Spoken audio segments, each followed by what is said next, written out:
Jay, the Seattle Seahawks are the number 1 seed from the NFC, go up against the San Francisco 49ers. Welcome Jay, back, everybody. I'm Jay. I also think will be helpful as well. Where can San Francisco attack the Seattle Seahawks defense? Because their defense is stellar as well. So where's Kyle Shanahan going to look to attack? Well, I think the bye is an hindrance. If you look at Sam Darnold after buys, he's complete ass through his career. So I think that's a problem going in.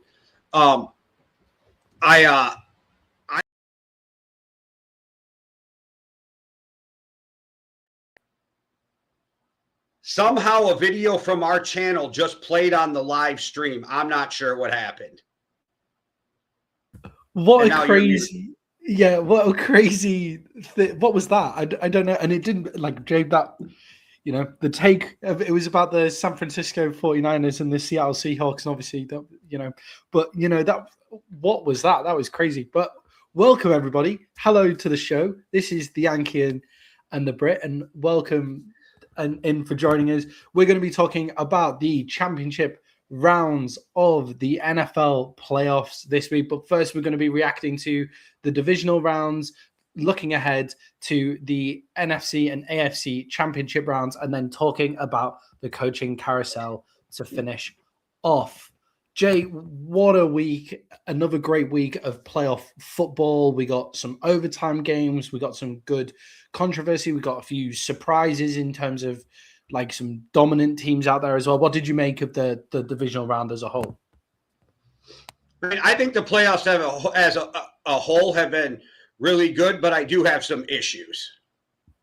Yeah, and I think we're about to get to one of those issues now. So let's first of all talk about divisional round reactions, and we'll start with the Denver Broncos versus the Buffalo Bills. Jay, I'm going to imagine that one of your issues was about the refereeing in this game. And yeah, so the question that I'm just going to leave that there, the whole fucking conversation. No, take it. The question that I have to ask, Jay, is not necessarily talking about the specific calls themselves, because I think like everybody says it and everybody's been talking about the calls, but what do we actually do to make it stop feeling like referees are just taking over important games here? Because whether you agree with the call or not, it is the problem that referees are taking over the game, and it makes it feel like the game's been overtaken. So what are you meant to do here? Okay, I got a solution, but it's going to cost the NFL money. Well, it's not like they don't have any. Right.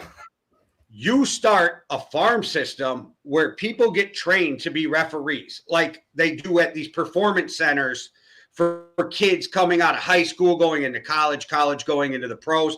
They have the performance centers for these young athletes to go get ready for their sport, like IMG or whatever else, right? You start one of these for people who want to ref. And as refs do horrible shit, you rotate them the fuck out. You're gone. You're gone. Like, and then refs are either going to get it or they're going to be gone, and we're going to have better refs. But you have to have a pool of people training for these jobs, and that is not something they're doing. And because the NFL did the lockout and it went so bad with the fill-in refs, these refs union had them by the balls. They wrote up a contract that the NFL couldn't even speak to them until the contract was up. Wasn't even allowed to talk to them. Like, they need to do something to get and more technology being used correctly. Like, we were lied to about the first downs are now going to be measured by the ball. Well, no, it's not. It's where they spot it, and then that's where they spot it. It's just that's annoyed the fuck out of me all season. The fact that it's where they spot it still, because I thought the chain was a mad way to measure anything, but that wasn't my actual problem with the measurement. Like, the problem is the ball placement, not the problem that they bring the chains out to measure it. That makes no sense to me. Jay, I agree with you on that. I feel like there does need to be more support and more training for the refs as well. And like through that farm system, you don't just get the ability to like take refs in and out of the game, right? It's not like you have that. That's a great thing to be able to have, but it also means you allow for training as well. But Jay, I think like the thing that you can most compare this to is like problems that some countries have in their education systems, right? Where certain problems do get blamed on bad teachers, because there are bad teachers, because no one wants to fucking be teachers, and the training for teachers is so horrible that no one wants to come in. So you get bad teachers, like you get guys like football PE coaches like teaching history. You get that happens because you don't have enough people to come in and replace them. But then what you also have is a group of people at the top who write who write the way things that have to be in the classroom. They write the syllabus that you have to teach. They write all of these things, and it becomes it's so confusing and doesn't make any sense because they don't do the job of teaching themselves. And that's what's happening with the referees too. So not only do you have bad referees not getting replaced, but you also have rules and laws of the game that are written up so confusingly that they don't make sense. Because I don't know whether that's a catch or not. That's my problem, because the ball has to survive the ground, and it doesn't survive the ground. It is in the other player's hands when it survives the ground as well. He rolls on his back. He rolls on his fucking back. That's surviving the ground.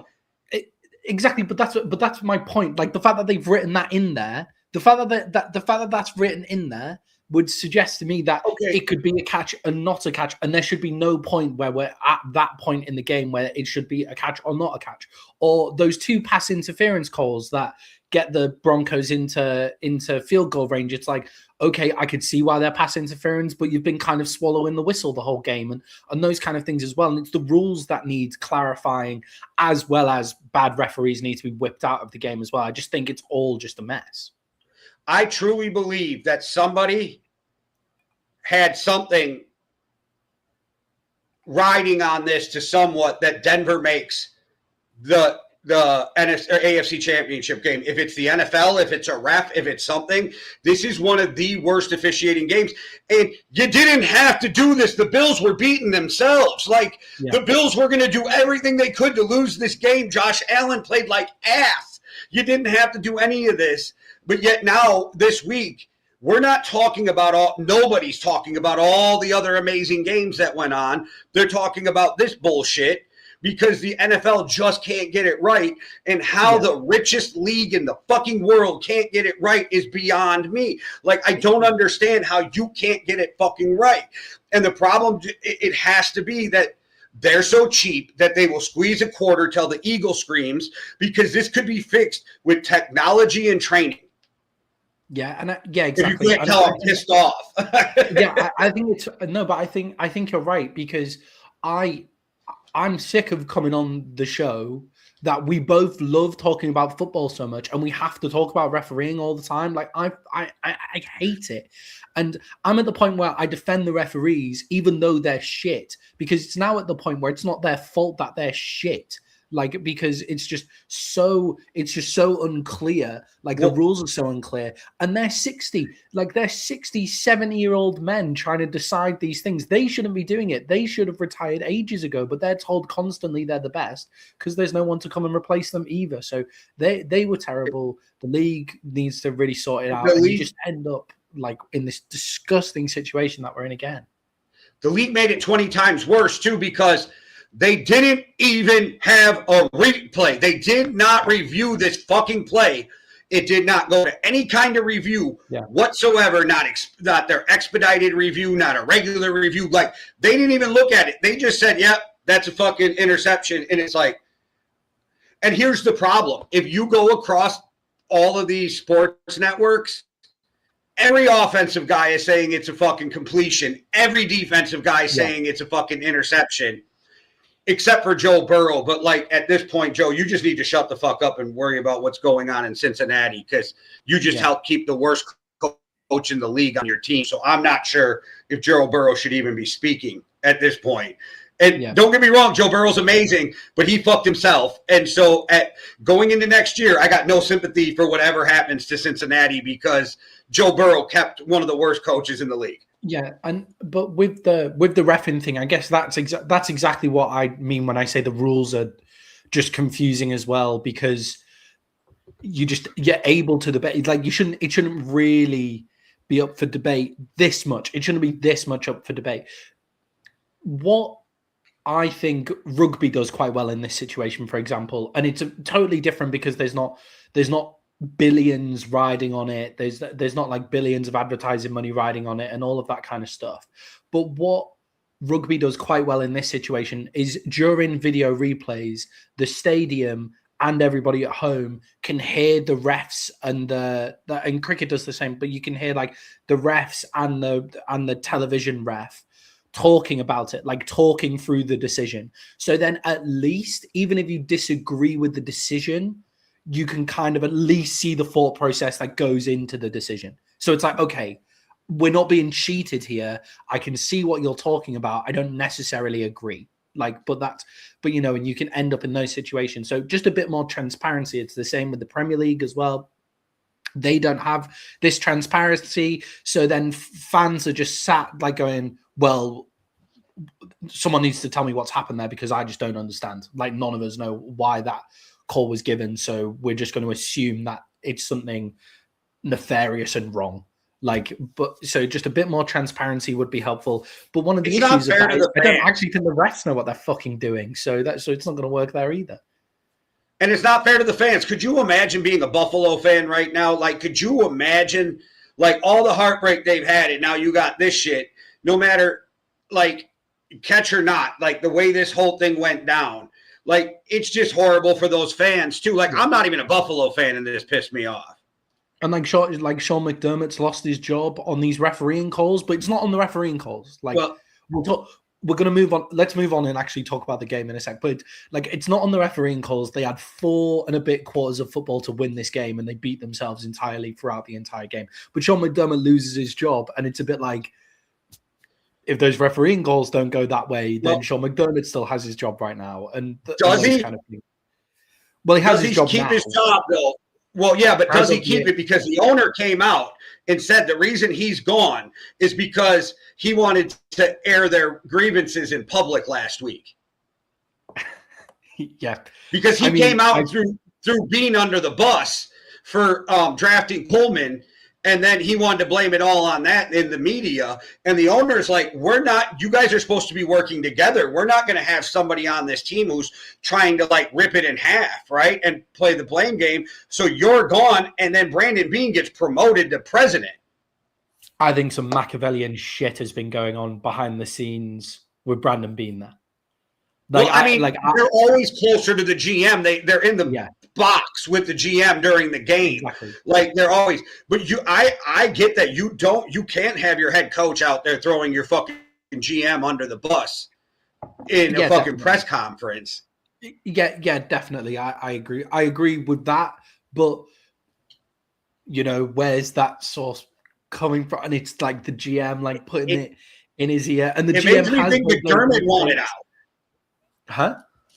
It makes me think McDermott wanted out. Like, it makes me think that he knows he can get another job and he just wants out of there. That's what it makes me feel like. I'm not saying that's true, but that's just how I felt when I heard the whole situation.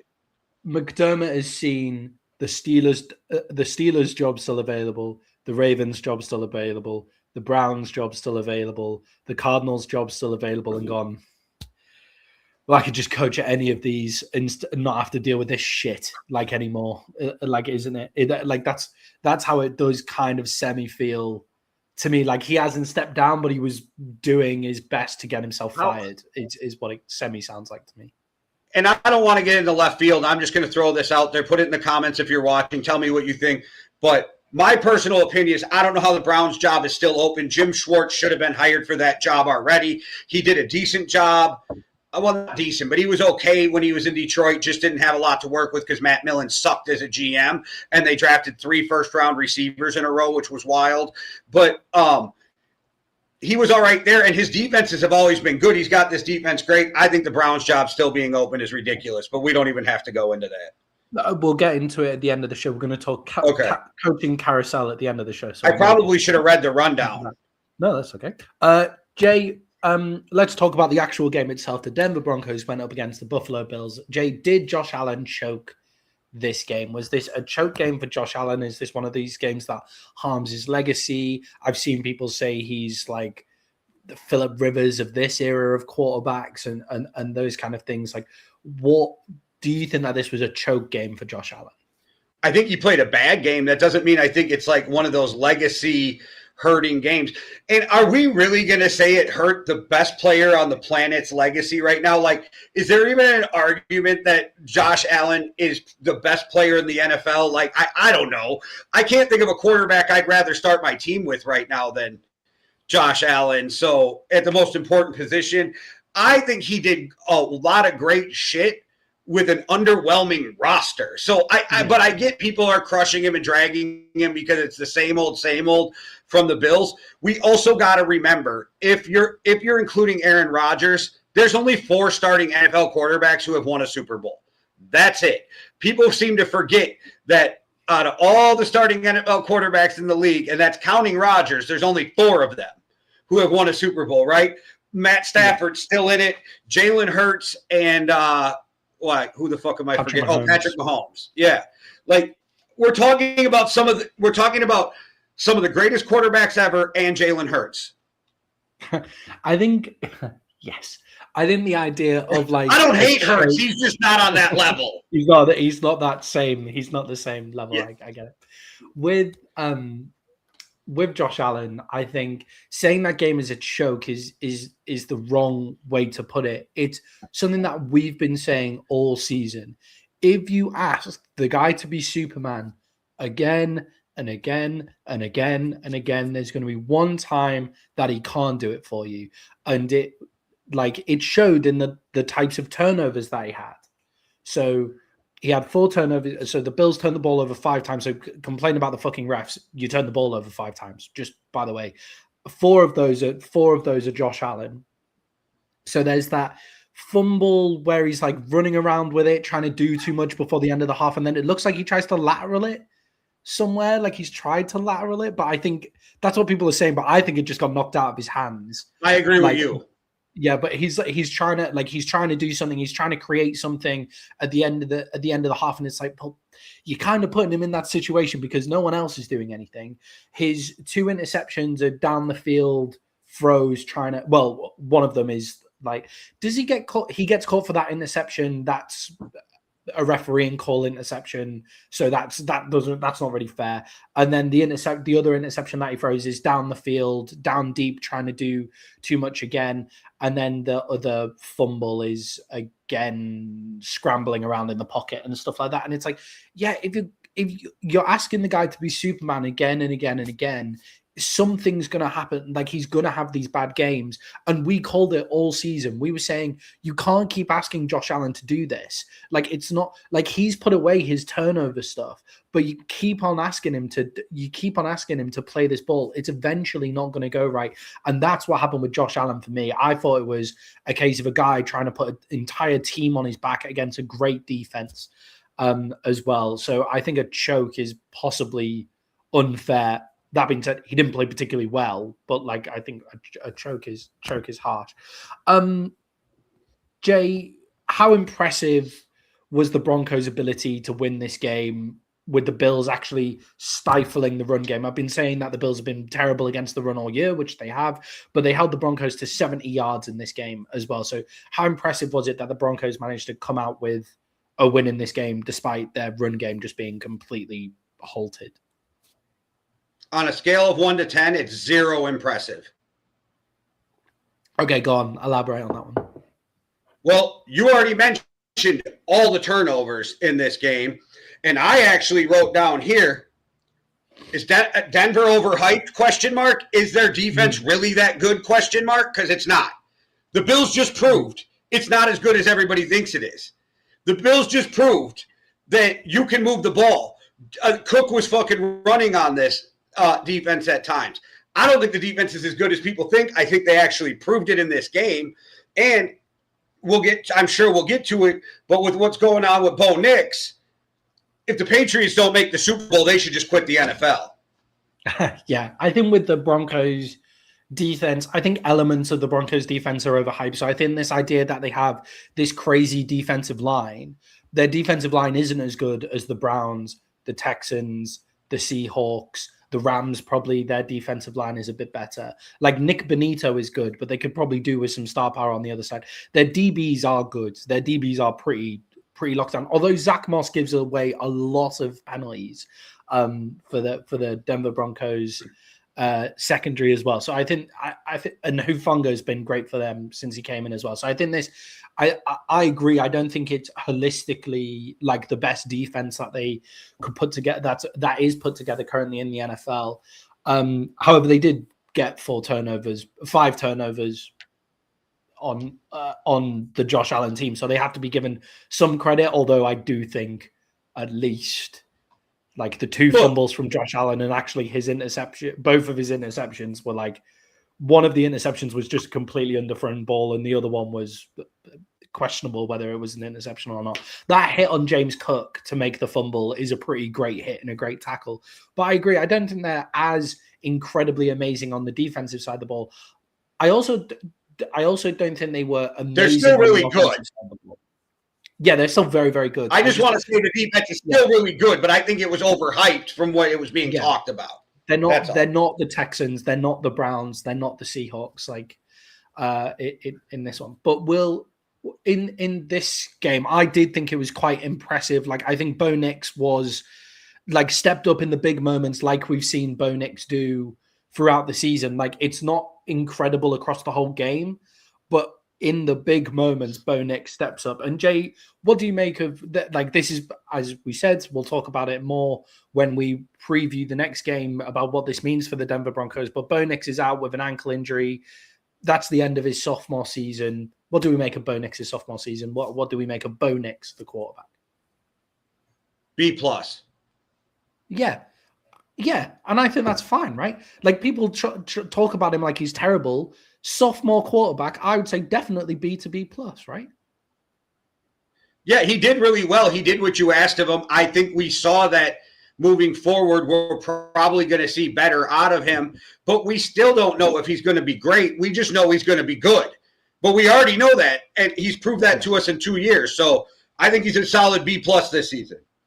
Yeah, I think the people who are like kind of picking on Bo Nix and saying Bo Nix isn't a great quarterback, I think that if they come out and choose anybody but the Broncos to win, if they come out and they choose the Patriots to win that game, after slagging off Bo Nix so much, then I think they've been lying about how they feel about Bo Nix just to start with. Because if him being out forces you to pick a different team, then clearly you think he's a bit better than that, and you're just saying this to say stuff. But I think as well, like, Bo Nix looks incredibly unathletic, and I think what's going to happen with Bo Nix is he's going to be one of those guys like Kirk Cousins who has a great win record, great yardage stats every year, and nobody rates him because he doesn't look the part of like an amazing athlete, like an amazing athletic quarterback. That's why I see Bo Nix like Brock Purdy level. Like, he'll be good production all the time. He wins football games and no one will give him credit for it. That's what I can see with Bo Nix's future coming up. And I think he's been great this season. Like Turbo. And I don't know if you guys get those commercials, those Lowe's commercials, but Dak Prescott on one of the commercials, they say something about Turbo, and he goes, "That's what they used to call me in college." And McCaffrey looks at him and goes, "No, they didn't." So, like, I'm going to start calling him Turbo from no. But no, I think Dak's more athletic than Bo Nix, but I think that's the kind of like tier he's in right now. But I think we're jumping the gun if we say that's all Bo Nix will ever be. Maybe Bo Nix is a 15 to 7 to 15 quarterback his whole career, maybe. But he's shown to me that there might be a chance that he's like Drew Brees-ish type quarterback, right? Not the most athletic, whatever, but can still make plays, move around, pick up a few first downs with your legs. Like, I don't think it's abnormal to think that he could be a really, really good quarterback. But I think he's proved, like I said, I think he's proved that he's good. And now I'm just waiting to see how good to great he is going to end up being. You know what I mean? But I think to give him some kind of weird ceiling right now, and I'm not saying you're doing it, but other people seem to give him this weird ceiling. And I'm like, we're talking about a guy who doesn't even completely understand NFL defenses yet. Yeah, and I think with Bo Nix as well, I think a lot of the rhetoric around him is forced by like these, these Instagram reel, YouTube shorts guys, like, like we might do one day. But the guys who like, it's whenever they say who are the greatest quarterbacks in the NFL, Drew Brees never comes up because short white guy. Like that's what it feels like to me. Like whenever you watch these guys like list their top 10 NFL seasons, it's always like Cam Newton in 2015, and it's like, how has Drew Brees not been mentioned once and Cam Newton is on here? Or it's like, obviously I've got to give it to Brady, not the most athletic, and it's like, well, it doesn't need to be. And that's where I think like Bo Nix is suffering from, and I think JJ McCarthy has the same thing as well. I agree with you on the fact that how high of regard I put Aaron Rodgers in the quarterback greats, right? To me, he's on Mount Rushmore. He's one of the 4 greatest to ever play the game. And him and Drew Brees have pretty much the exact same stats, 1 Super Bowl win, X amount of NFC championships. Like, I'm like, he got more MVPs, Rodgers does, but like Drew Brees got stats for days. First ballot Hall of Famer, and we're not going to talk about his greatness. I think you're right. It's crazy that he doesn't get brought up in those conversations. And whoever keeps bringing Cam Newton up as in greats, I don't know. Put it in the comments. Do you think Cam Newton is a Hall of Famer? That's all. And I'm not even going to – I just want to know what the comments think. Do you think Cam Newton is a Hall of Famer? I think it's always these guys who say, oh, yeah, well, Cam Newton in his peak in that 2015 MVP season, it's like – didn't drop on the ball in the Super Bowl and cost his team the Super Bowl win. That's what I see when I think about Cam Newton. That's what I think of 2015 Cam Newton. I think Cam Newton was a really fun, good quarterback. I just don't think he was one of the greats. Yeah, but that's why I see Bo Nix suffering with like that idea that, Drew Brees doesn't get mentioned as one of the greats when he has, is it the second most passing yards of all time in NFL history and all of those kind of things. Like he doesn't get mentioned in those great conversations. And I can see like whatever level Bo Nix reaches from here, he's going to suffer with that same thing that Kirk Cousins suffers with, Dak Prescott suffers with. Like Dak Prescott has seasons where he's top 5 QBs in the NFL. Oh, definitely. Like he has those seasons as well, but no one gives him his flowers and all of that kind of stuff. I think like he's going to be dealing with that for his entire career now. Jay, another quarterback who's going to be dealing with that, but maybe rightly so, is Brock Purdy. And Jay, the Seattle Seahawks went up against the San Francisco 49ers, and the San Francisco 49ers were completely dominated by this Seahawks. Jay, after watching that dominant performance, are the Seattle Seahawks Super Bowl favorites? Do you want me to give my pick away already? No, they're not. I don't even think they're going to the Super Bowl. Okay, right. You're picking the Rams. That's fine.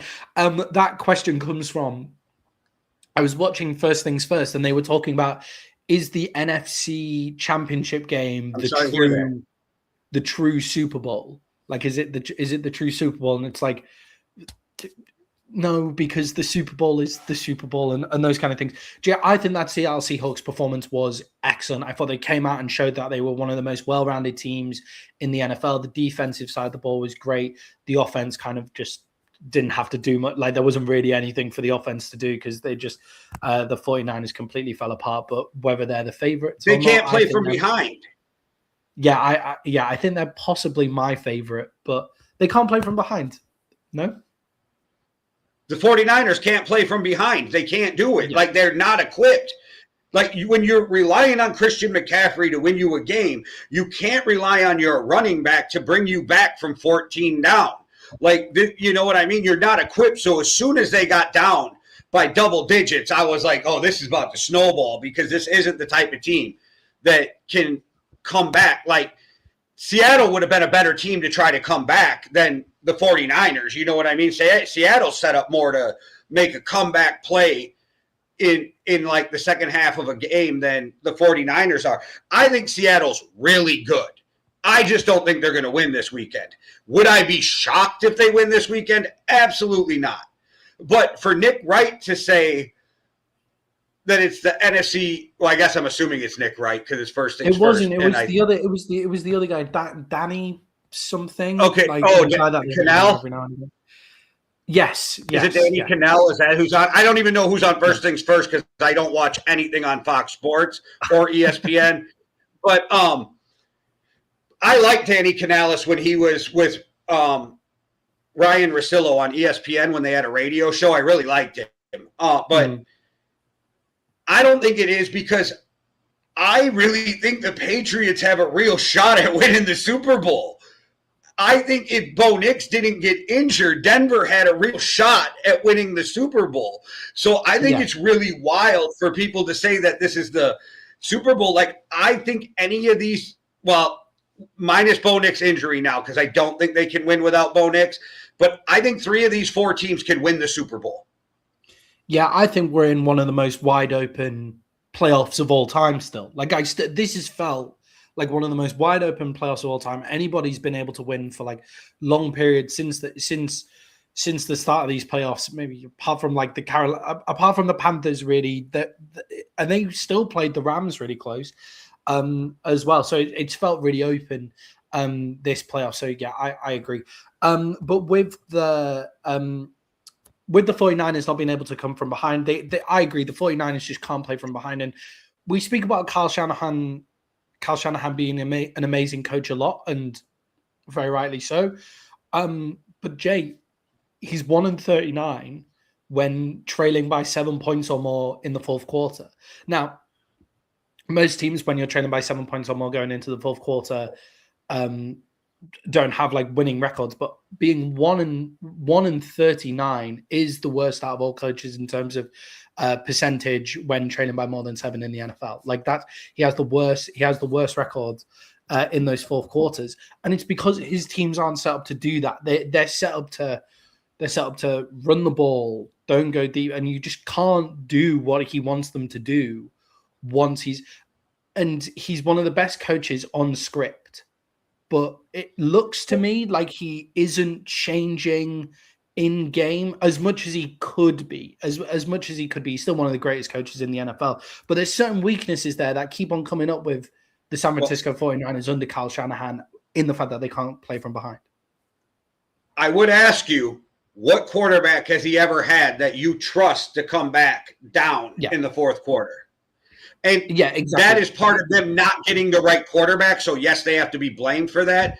But I think that's the problem, is they've never had that quarterback that they can rely on to be like, go get us a game. And people can talk shit about Dak, can talk shit about Kirk, they can talk shit about some of these quarterbacks.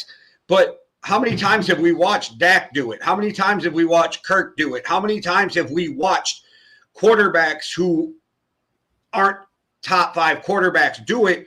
And we don't see that with Brock Purdy. We didn't see that with Jimmy Garoppolo. We didn't see that with these quarterbacks. Trey Lance was a complete miss, right? Mac Jones, even though I think he's, for the money, might be better suited than Brock Purdy there. You're not going to see him do it either. So if you go with Mac Jones, you're still in the same position that they're not built to win from behind. And it makes it really difficult in the playoffs, which makes them a really spectacular regular season team. But in the biggest games, it gets away from them because you're playing the best teams and then they get a lead and you don't have an answer. Yeah, and it was one of those games where it felt like it kind of snowballed early. The Seahawks got on top of them early as well. There was three turnovers in that game, two fumbles lost, and then 1 interception from Brock Purdy. So things really got out of hand in this game quite quickly. And Jay, to be honest, the San Francisco 49ers shouldn't really have been here. Like, the amount of injuries that they've had this season, the amount of big players that they've lost throughout the season, they've overcome so much to get to this point. And like, everybody deserves to be there once they're there. That's not what I'm saying. I don't mean that they didn't deserve to be there. It's just they've done such a good, like Kyle Shanahan and Robert Saleh have done such a good coaching job with a team that is on like its bare bones because of the amount of injuries, that it felt like they just, once it snowballed out of control there, it was just, okay, yeah, this is happening, and this is just what is going to happen, because the Seahawks are just a better team due to lack of injuries and due to being able to play from behind as well. Is it time for them to accept the fact that they might have to step back for a season to get younger? Also, What do you think about these rumors that they're trying to get Jordan Addison right now? Yeah, what I was just going to say was, what do the 49ers need to do going into next season, especially with losing Robert Saleh now as well. So Robert Saleh's gone, so they need to like Kyle Shanahan and Robert Saleh seem to do a great job coaching together, so they're losing that too. I think it is. I don't necessarily think they need to take a step back to get younger and better. Like, their older players now have just aged out. Like, they are just aged out. Just get rid. I don't think it's even necessarily a step back because they're spending so little time this on year. the field. You just said, though, because they're so lacking with all these injuries, because it is their older guys, that they can't overcome when they can only go as far as the coaching. So wouldn't it be time to, like, just take that step back for 1 year, reload? That's kind of what I'm saying. Like, I mean, you still probably make the playoffs, but I think if you really are trying to get to the Super Bowl, it's not going to be next year unless maybe you just sell out. I will say quickly, if you want to give up Pearsall, Mac Jones, and a first-round pick, maybe we talk to you about Addison. I think with the 49ers, right, I think it's integral that they get younger. Like, they have to get younger on the team. It's just that has to happen. They've like, a lot of these players are completely aged out. What I said at the start of the season was they will get injuries. I just didn't expect them to still do so well, even after getting all of those injuries as well. But I should have clipped that and just played it every time we talked about him. But I'm not like that. It's not in me, but I should have. The 49ers would only get 4 wins. But what I said would happen. I think you said 5, to be fair. Huh? I said 5. I think you said 5, to be fair. What I said would happen, and the reason why I said that did actually happen. It's just that the coaching was absolutely fucking incredible, and I forgot that Christian McCaffrey is genuinely amazing when Christian McCaffrey can play every single game. You have a chance to get into the playoffs no matter what.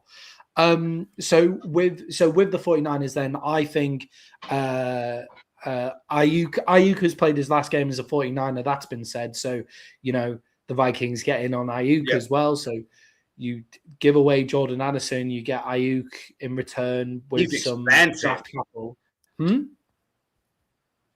I want Pearsall because Ayuk is expensive.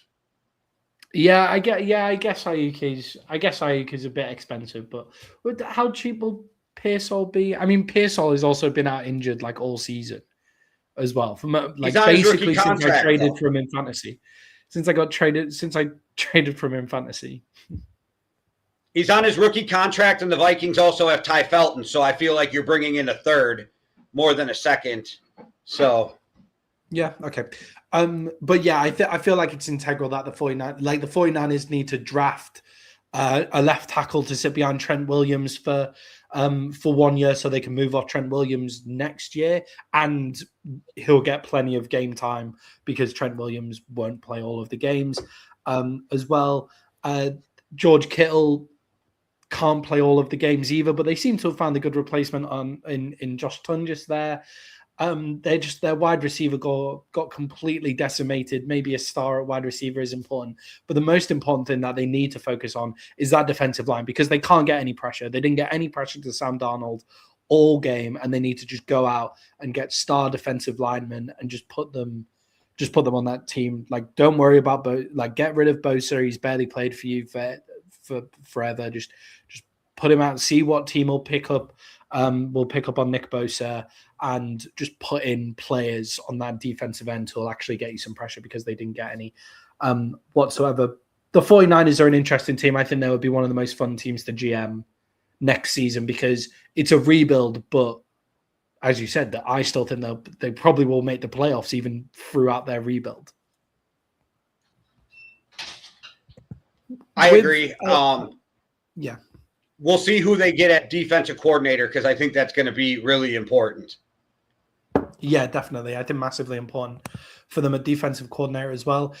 Jay, with Brock Purdy didn't have a great game. Again, that's another kind of hindrance on the 49ers at the moment, I think, because they've given Brock Purdy so much. Brock Purdy is a good quarterback. He's on great money. And that's going to make them struggle in this rebuild. But I don't really see how they get out of it, because I don't see any other NFL teams picking up that contract either. I think they would. I think teams are dumb enough and desperate enough at quarterback. Somebody would trade for that contract if they tried to get rid of it. I don't think it'd be a good move, but I do. I feel like I always put the Colts in that talk. I'm like, the Colts have quite a cheap roster, so they could maybe put 50 mil there. But yeah, it seems like a lot. I don't think you give up much, though, if you're taking on that contract. Yeah, definitely. Yeah, definitely. And I don't see the 49ers doing it because, he's Shanahan's guy. Like, it's clearly Shanahan's guy. So that's like, he'll be there. He'll be there next season, but I think that's going to be a problem for them going forward. Jay, moving on to another team with possibly having a quarterback problem. The Houston Texans got beat by the New England Patriots. And Jay, do the Houston Texans have a CJ Stroud problem? Are we at the point now where we can blame it on the offensive line, we can blame it on the offensive coordinator, but there's got to be a point where the blame falls on the quarterback as well? Yeah, he's never lived up to his rookie season. Never. And it seems to have been going the wrong way. We haven't seen the development we expected to see. We haven't seen the growth we expected to see. I think they do. I don't know if it's a problem yet, but they do have an issue with what's going on with CJ, and they need to figure that out, because when your rookie season's your best season and you're now in year 3, 4, whatever, it's an issue. And you got to make sure that you got the right guy before you pay him again. Yeah, definitely. And I think with CJ Stroud, what I wouldn't have a problem with CJ Stroud in this Texans team currently is like not necessarily getting loads of yardage, not being able to make the big plays, because he doesn't get given loads of time and he has to do a lot of scrambling behind the line and all of those kind of things. And I think the offensive coordinator, it's been come out and the Texans say they expected the offensive coordinator to stay. And I'm just thinking, why? Like, how can you expect the offensive coordinator to stay when you've had that bad an offensive season with possibly the best defense in the NFL on the other side of it? Clearly, it's not working with him and CJ Stroud. Surely there's other people that you've got to be looking at to go and be your offensive coordinator. Like, I think it's a job, the Texans offensive coordinator, that's kind of under the radar for someone like Cliff Kingsbury to come in and walk into. But the Texans seem to think that, yeah.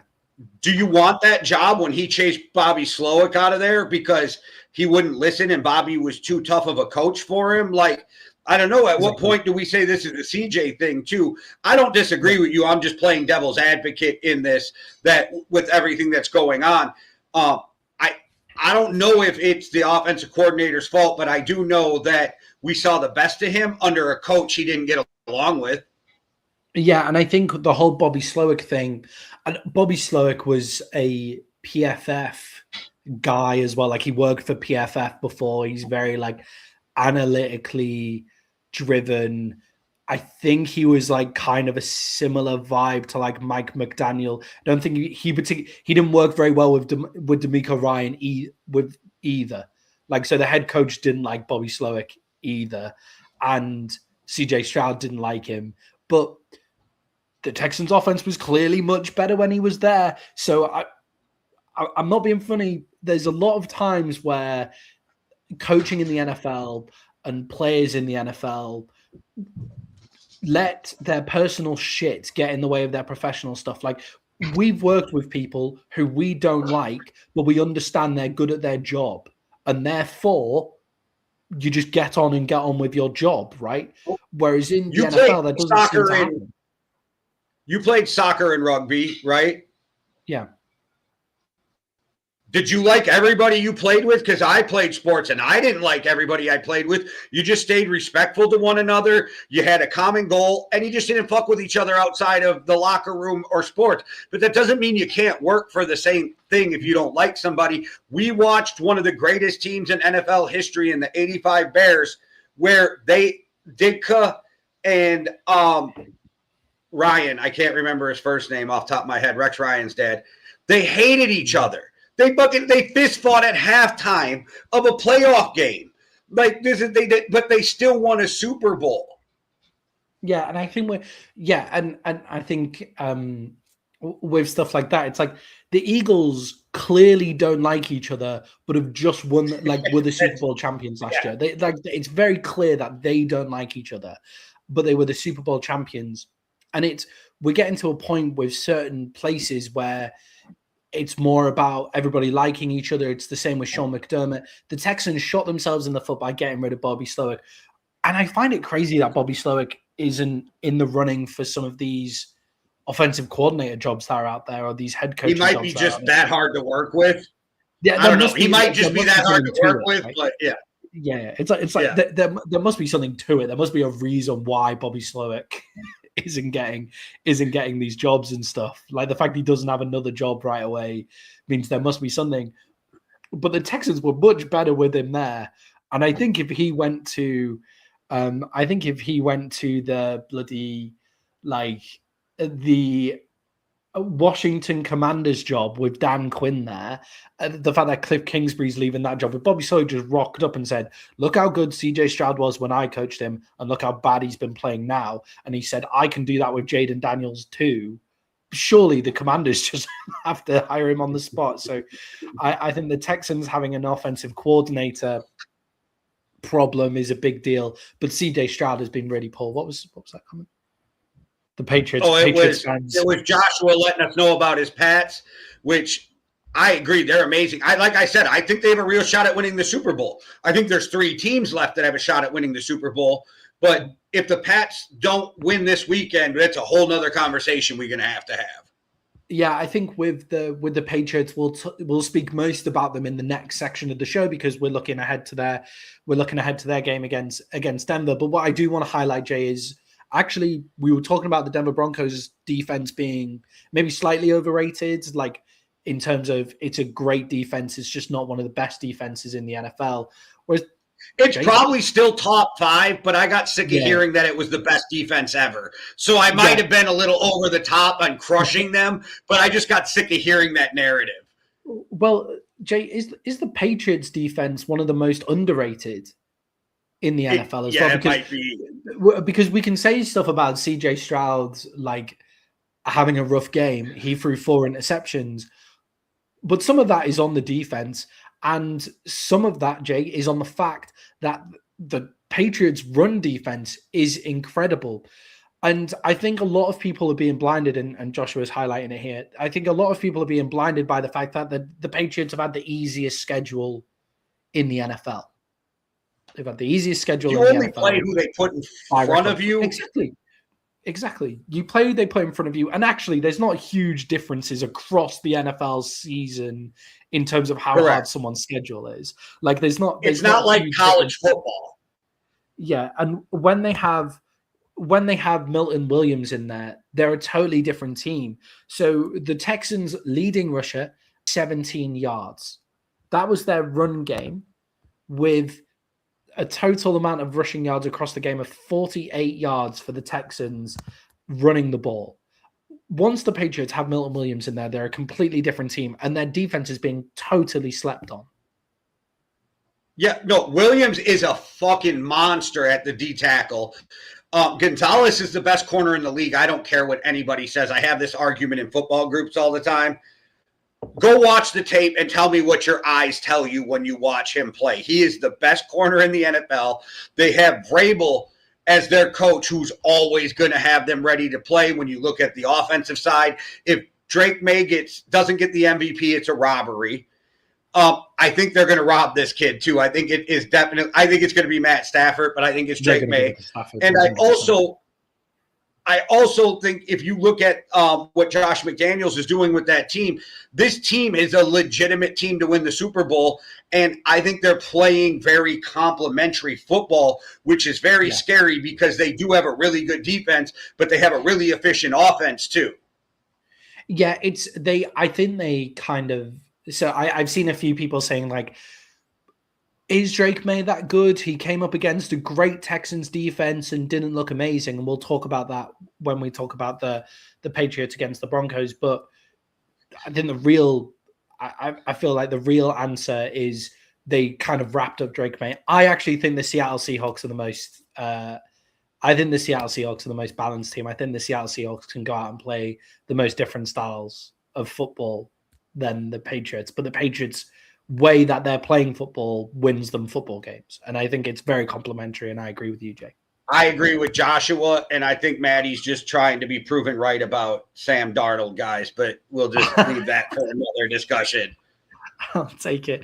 But Jay, we're going to talk more about the Patriots later in the show, so Josh, stay around for that. Jay, should the Houston Texans be happy with this season? They've made it to this stage. They've made it to this stage of the playoffs. Should they be happy with this season? How should the Texans feel going away from this season? Okay, the players should never be happy, but the fans should be. The way this thing started and they made the playoffs, they won playoff game. Like, yeah, they should definitely feel good about the way the season is once they get over the sting of getting knocked out of the playoffs. But I do think there's a lot of questions that they have going into the offseason.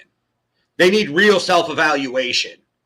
Yeah, I think with the Texans, they've given themselves kind of weirdly more questions than answers throughout this entire season because DeMeco Ryans is clearly a great head coach. I mean, he just beat in pressure games. He's played 2 pressure games in a row, beat the 49ers twice in pressure How games. was that last game a pressure game? They jumped out to the lead right away. There was 0 pressure. Yeah, Sam Darnold just came out and won a game 41-6 against the 49ers. Like a playoff game, 41-6. Like him shitting Yeah, 0 the bed. pressure. Yeah, but him shitting the bed is throwing fucking 4 interceptions. It's still a pressure game. Like you still got to come out and win the game. I understand what you mean. I understand what you mean, but I feel like that's I'm not even going to argue it. I'm just going to let you have it. So we're good. I'm going to make faces and let it go. With the Houston Texans, I feel like DeMeco Ryans is a great head coach. They're in the right spot at head coach. They've got that fine. But I think they need to reevaluate their entire offensive plan, their offensive coordinator. They need to learn what they've got at quarterback because you can't get rid of CJ Stroud because of his rookie season. And he's been to the playoffs all 3 years of his all 3 years. Or did they go to the playoffs last year? They kind of melted after Tank Dell. I can't remember if they made it to the playoffs last year, but they've been to the playoffs at least 2 out of his 3 seasons. And they've won playoff games as well. So you can't really get rid of CJ Stroud in that situation. But the offense is so behind the ball. The offense is so like behind where the defense is. You have to be able to get some offense going, and they haven't got an offensive line put together for multiple seasons in a row. CJ Stroud has struggled for 2 seasons in a row now. They need to find this out, and they're going to struggle with it as well. Jay, let's move on to the Chicago Bears versus the Los Angeles Rams. And Jay, this was a great game as well. Jay, despite some late heroics from Caleb Williams, is he still to blame for the Chicago Bears losing this game?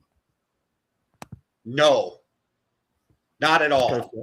Caleb proved he's that guy. Yeah, go for it. He had 3 interceptions in the game. I just put out, but some crazy late heroics. Yeah. Okay, so he had the late interception that was crushing, but the team got them to the point where he had to come back and bail them out. Did he make some mistakes? Absolutely. But he's a second-year quarterback in his first times in the playoffs with a new head coach.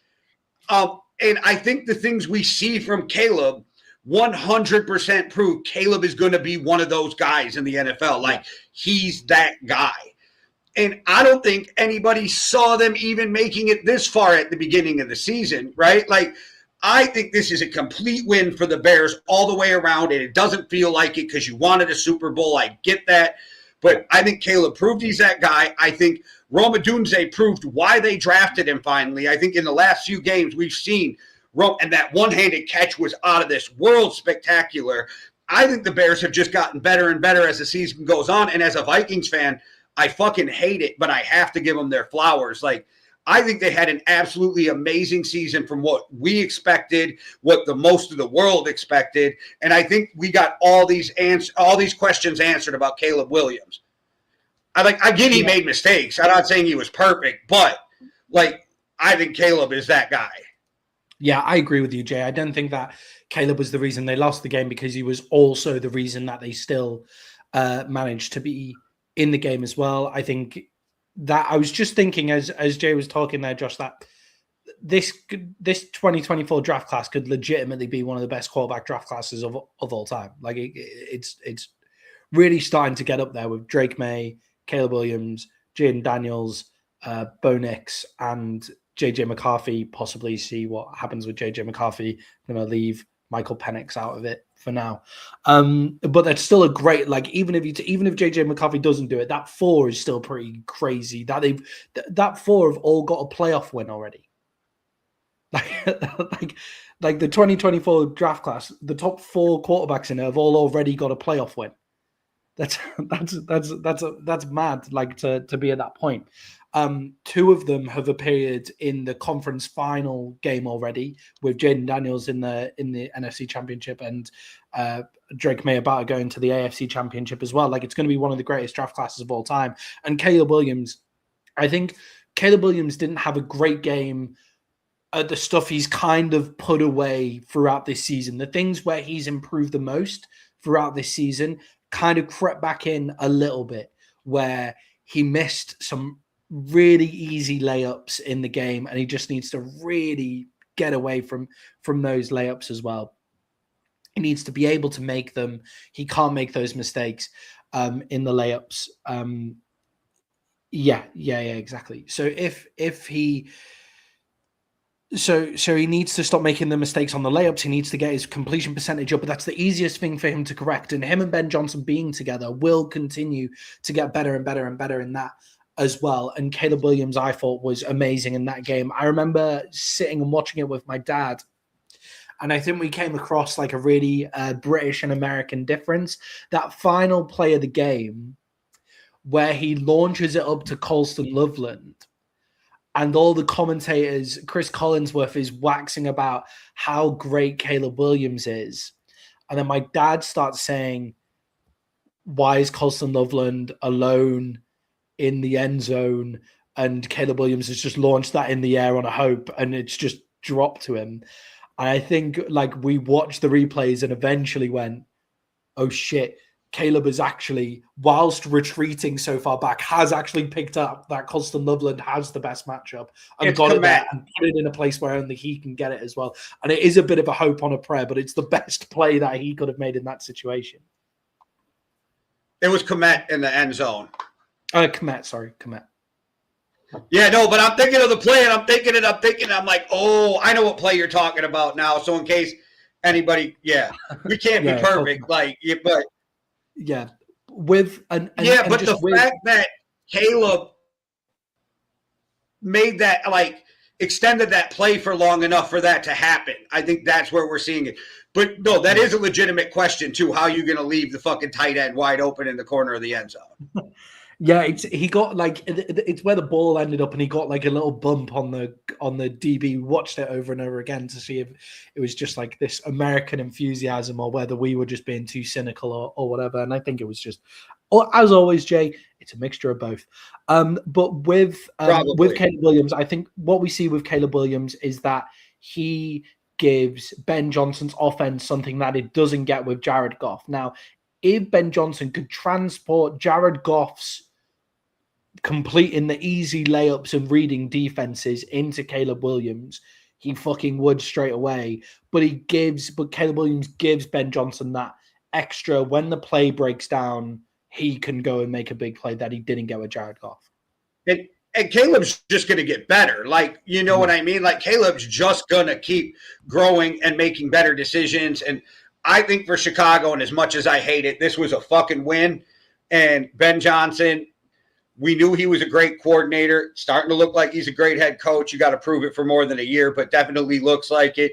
And Caleb Williams, struggles he had last year shows it was a lot to do with coaching, and people don't always understand how much coaching is important, especially in the NFL. Yeah, I think with coaching as a teacher, I think when I look at coaching, especially quarterbacks in the NFL, where you just throw them in there and they kind of just have to expect to be amazing with no development, and then when it doesn't go right, the coach just says he doesn't study, like there's no studying, there's none of this. Like it gets leaked out that the quarterback doesn't do any studying of tape or anything. And it's like, have you put the tape in a digestible way for him to actually be able to watch and take away what he needs to take away from it? Because that's actually a new skill for this new quarterback. Like, is the coach there teaching him how he wants him to go through the tape and making it really digestible and everything? It's really easy to kind of throw it on young quarterbacks all of the time to say you're doing shit when actually it could be the teaching that is also the problem. And let's be honest, in USC, he wasn't watching much film there because any play that they drew up just got completely blown up immediately because of a terrible offensive line, and he just had to go off and make plays scrambling behind the offensive line anyway. Jay, looking at the Rams on this one, Caleb Williams throws 3 interceptions. Oh, one of those interceptions, by the way, DJ Moore gives up on the fucking play. Like DJ Moore is like jogging across the field, and Caleb assumes where he's going to be if he's running at full tilt, and he just puts it into the hands.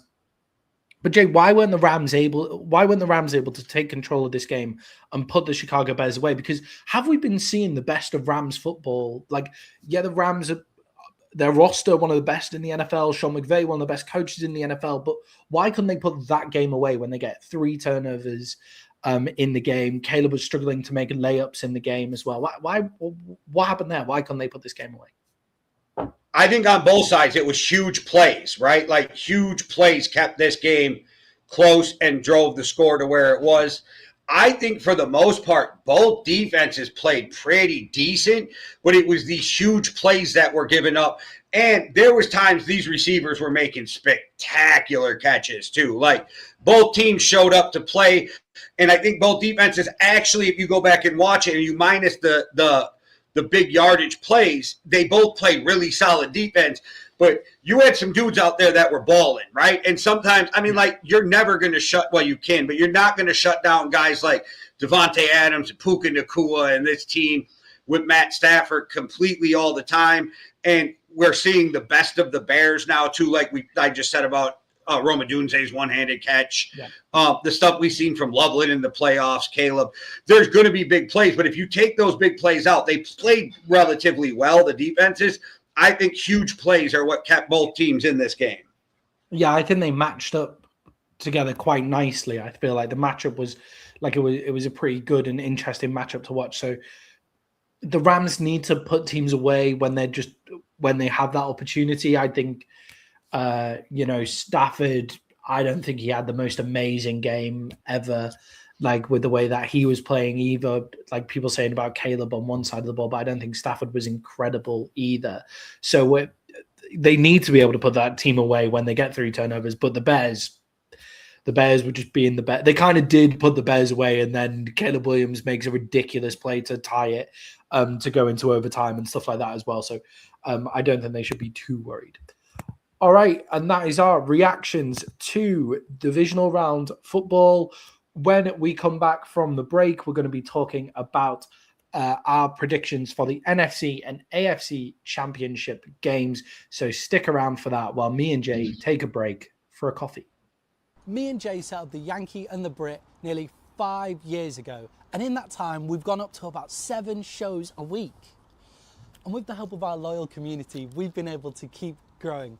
But we want to grow even more. And that's why just giving $5 or £5 could really help us out in our Buy Me a Coffee fund. And all you have to do is hit the Buy Me a Coffee link in our YouTube descriptions. That'll be on every single video.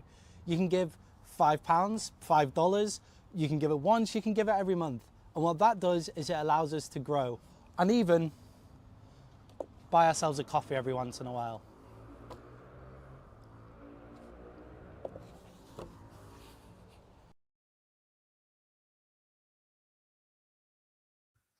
All right, guys. So if you would like to support us, then the description, the link is in the description below. So do, if you're feeling generous, feel free to give us a description, or you can hit the QR code that's just gone up at the top of the screen. We thank everybody who's supporting us. We've just gone past our 900 subscribers as well, and the best way to help us out is by hitting that subscribe button. So I got a question, Maddie. You're not drinking coffee. What are you drinking? It looks like Gatorade, but I'm betting you Brits don't drink Gatorade like we do in the U.S. What are you drinking? This is called squash, Jay. So it's like, you know, that like concentrated juice that you then dilute with water. Okay, what kind of juice? Cordial. It's like cordial. This is orange cordial. So you put a bit of cordial in, and then you dilute it with water, and you get something like semi close to juice. I can't drink water. So, I need some flavored water. So I drink Mio, which is water enhancement. I drink the iced tea one. So you're talking like that, where I put 3 squirts of that, and then I shake it up, and now I got iced tea instead of water. But there's no calories, no sugar, none of that shit. Yeah, same deal. Okay. Although with this, like this has sugar in it, but it's, okay. Yes, same crack, where it's like you turn the water into something that actually tastes decent. So that's what I'm drinking currently. Fair enough. Well, that's what I drink all the time. Mine's called Mio, and I drink the iced tea flavor because I'm a weirdo and I don't vary off on shit. I find something I like and I just stick with it. I have 4 drinks around me currently. I had a coffee that we started with. So I was drinking a nice coffee at the start. I've got green tea in this one for when my throat feels a bit sore. And then I always sit with 2 pints of water at the side because... Yeah, I got 3.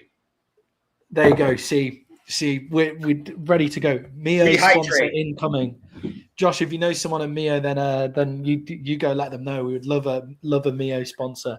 Or just any sponsor. Yeah, Mr. Kraft, as well as we talk about the Patriots, Mr. Kraft. Can we get it? All right. Moving on. We don't even bring up the massage parlor, okay? We're nice about it. We're nice about it. Moving on to the AFC Championship game preview, Jay. The Denver Broncos are going up against the New England Patriots. The Patriots are 4.5-point favorites.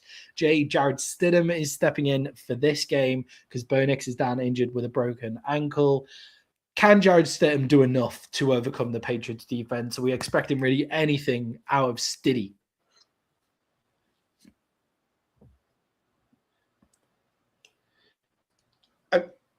I'm not mad at him. I don't give a shit that he did, to be honest with you. I don't care at all. As long as everybody in that room was a consenting adult, I'm cool with it. I don't care what he did. That makes it sound like... So Jared Stidham, can he... Sorry. What were you going to say, Maddie? That makes it sound like I asked the question and then that came up. And then that's what the next thing... If somebody listened to that on like... You know, we used to like upload them to Spotify and something. Then the people would go like, "I didn't know that Jared Stidham like did any of that." You know? Oh yeah, no, not Jared Stidham. Okay, I gotcha. With Jared Stidham, can he do enough? Right? Yeah. Can he do enough to win? Sure, it's the NFL any given Sunday. Do I expect him to be good enough to win? No. I think the Patriots should go out and take this game. I think the Patriots have no excuses not to win this game. And I said this before, and people don't want to believe me.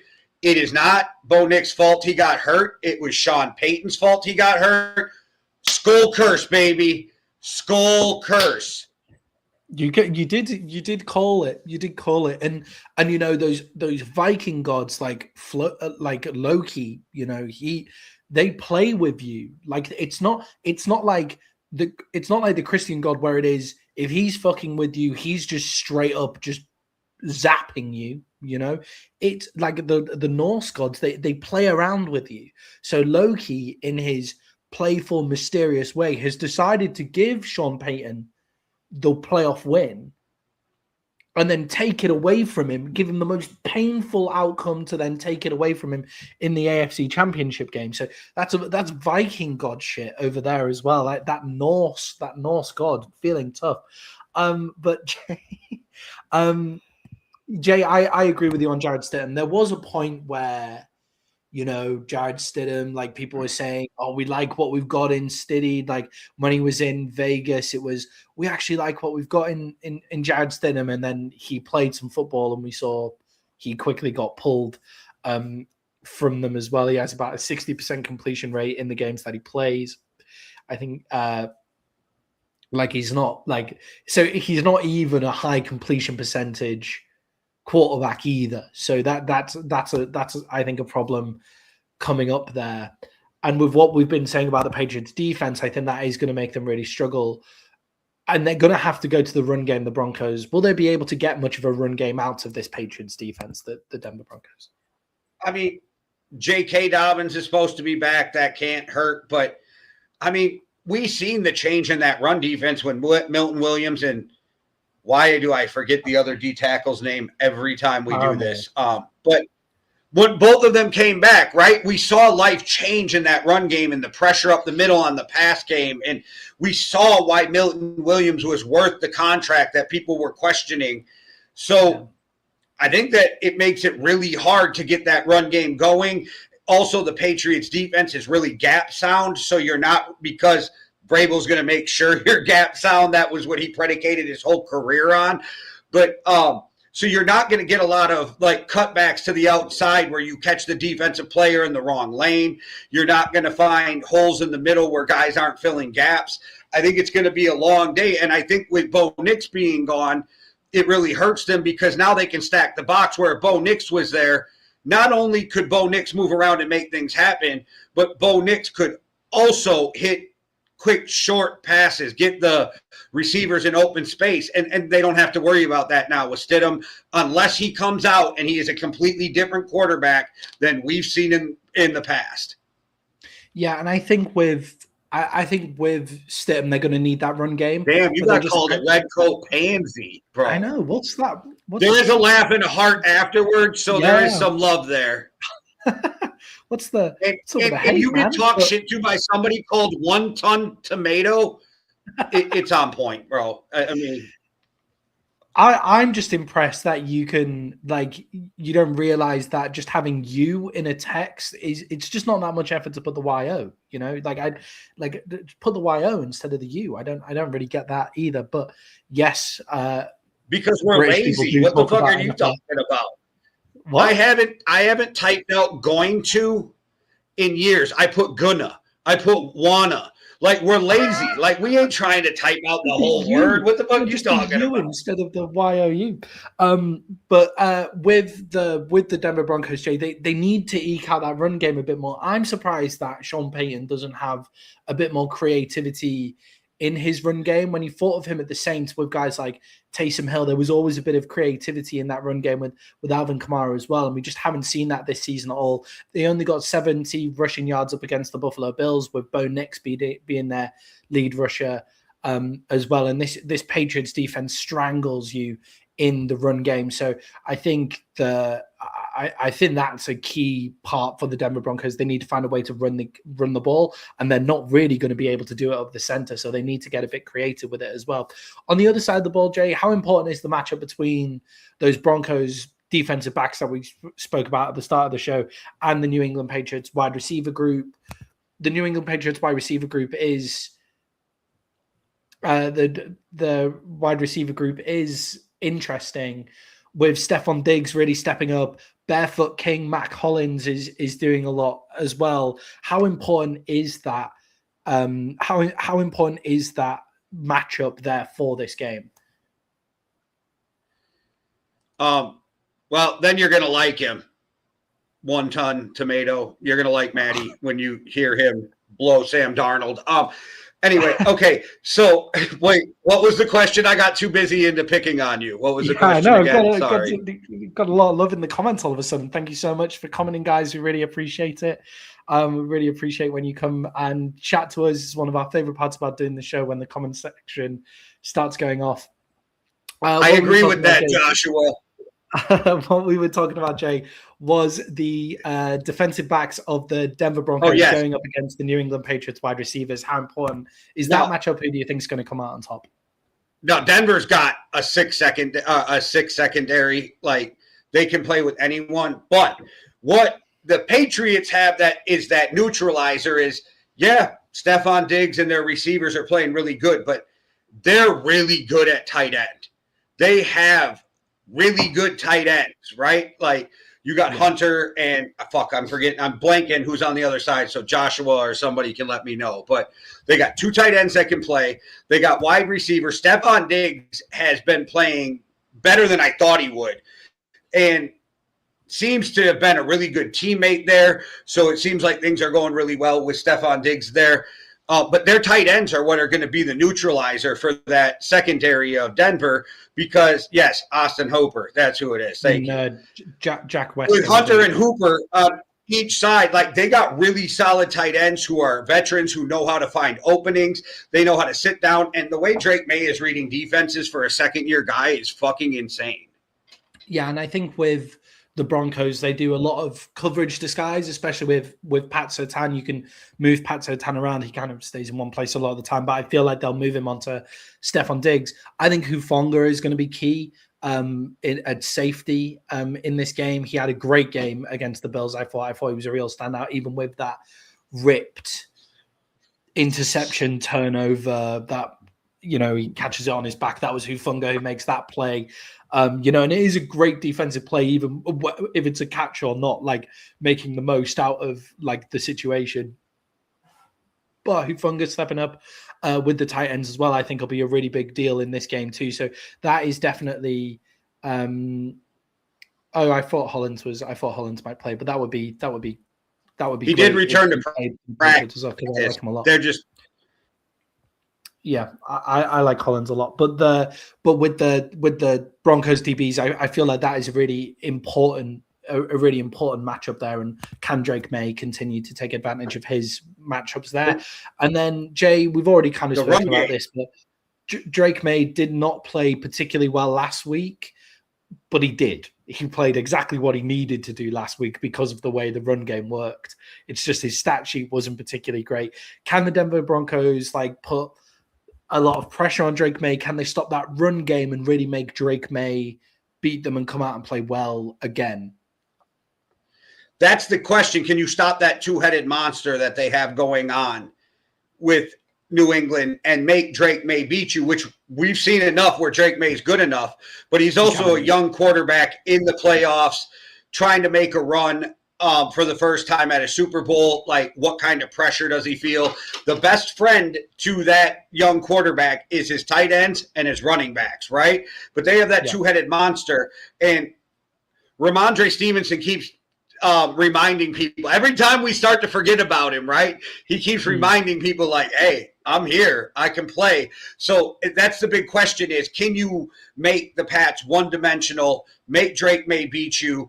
Can you stop that running game altogether? But these running backs can catch out of the backfield. They can pick up the blitz. They're really solid. I'm not saying either running back is in the top 5 in the NFL, but they're both really solid players who are really good football players. Trayvon Henderson's probably been the best rookie running back actually in the NFL. He just didn't have the start of the season because they were overplaying Ramondre Stevenson so much at the start as well. I think Drake May had a great game. I wouldn't say it was like elite. I think it was like complementary to how well everything else was going. He didn't need to have a great game, so they didn't make him have a great game. Like there was no need for him to overplay his hand. So he had a great game in not overplaying his hand is what we were kind of saying with Drake May. So you've got to force him to go out and beat you because you've got to put the pressure on the second-year guy. But he's shown that he can beat you as well. So with all of that said, Jay, the Broncos are starting Jarrett Stidham. It is at home in Denver, which they've turned into a fortress. The Patriots are 4.5-point favorites in this one. Who you got? Bro, this went from 6 6 when I first looked to 4.5, and I was still going to take it at 6. So give me the Patriots with the 4.5 because, like I said, I was going to take it at -6. Yeah, I've taken the Pats in this one as well.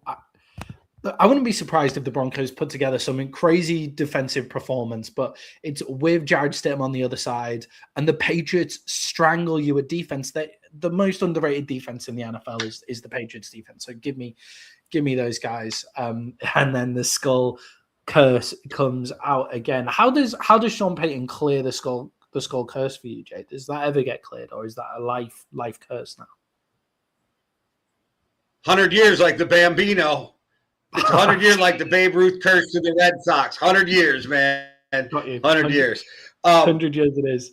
That's what you get for being disrespectful in U.S. Bank Stadium. That's what you get for trying to taunt the Vikings fans. You got the skull curse, and it proved that it happened because right after he did it, the Minneapolis Miracle happened.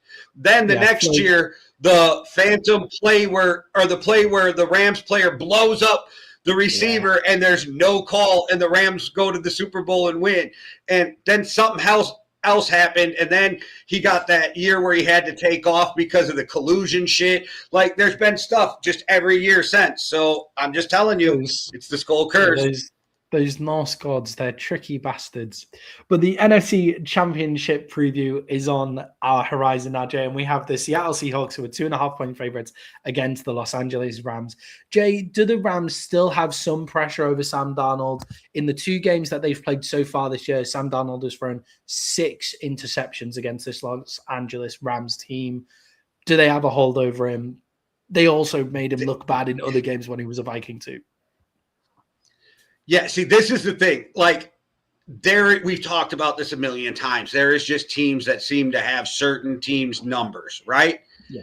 And it just seems like Sam Darnold does not play good against the Rams. Like, to make fun of him a little, but I don't care that he said it. That's his ghost. That's the ghost he's seeing every night when he goes to bed, right? Is something about that Rams team that he does not prefer. I don't take any, like, that stuff, there's something to it. But when you're in the NFC Championship game, all that shit goes out the window, right? You're playing a division rival. You're playing a team. Both coaches know each other really well. They've played each other twice already this year. Like we've talked about, that you're not scared when you go in. Like, the nerves are different because you know the team so well. And even if you've lost to them before, you feel like, oh, we can beat this team. For me, this literally comes down to, I trust Matt Stafford and I trust Sean McVay more than I trust Sam Darnold and McDonald. And McDonald, that's only because I don't have as much history to bank on as I do with McVay, because he's done well. I don't want to act like he can't coach, because the dude can coach. But I got more faith in those two, and that was my decision on when I went through it, because I went through position by position, and I'm like, when I got to the end, I'm like, you could go either way with this game. I think the Seattle defense is out of this world, but I also think it's Matt Stafford, it's Puka Nacua, it's Devontae Adams, it's that running game. I think they'll figure it out. And both of these teams have really good offensive lines as of the last 6 weeks of the season, have both been playing out of this world. So we'll see. We'll see, but I'm taking the Rams. And plus you're giving me points. I'm taking the Rams, plus you're giving me points. Yeah, with the Seahawks and with that Sam Darnold question, I think he really might have dispelled some of that worry from getting that win, that overtime win that they got against them in the second meeting that they had, where he throws 2 interceptions early in that game and then gets his shit together and drives them down the field to tie the game, go into overtime, and then drives him down the field to go to tie the game and then score the 2-point conversion in overtime as well, in possibly the best game that we saw all season, that 38-37 overtime win that the Seahawks had over the Rams. I think maybe he dispels a little bit there, but to throw 6 interceptions in 2 games against one team that you're about to play again, like, it might be just a bit more than pressure and kind of shit in the bed with Sam Darnold there against a certain team. It might genuinely just be the scheme of the Rams confuses the shit out of Sam Darnold when he goes up against it. And it's something that we've seen with Sam Darnold, that certain schemes like make him see ghosts and all of that kind of stuff as well. Also, Jay, Sam Darnold going in with an oblique injury as well. What do we think? What do we think that oblique injury is doing to Sam Darnold as well? Hey, how's that going to affect him going into this game? There was a fucking play that he threw that he missed by 20 fucking yards. Like, he underthrew by 20 fucking yards in that game. I think that was the oblique injury, because I've never seen Sam Darnold miss that bad. But I think they'll give him some vitamin T and move on, and he'll be fine for the game. I think like 1 week removed, he's going to be much better. Like, he's going to be much better from that. Jay, you talked about McDonald. The 12th man is a real thing. I think the 12th man is a real thing. It's one of the reasons that made me think with Denver, like, like that home advantage in the crowd in Denver.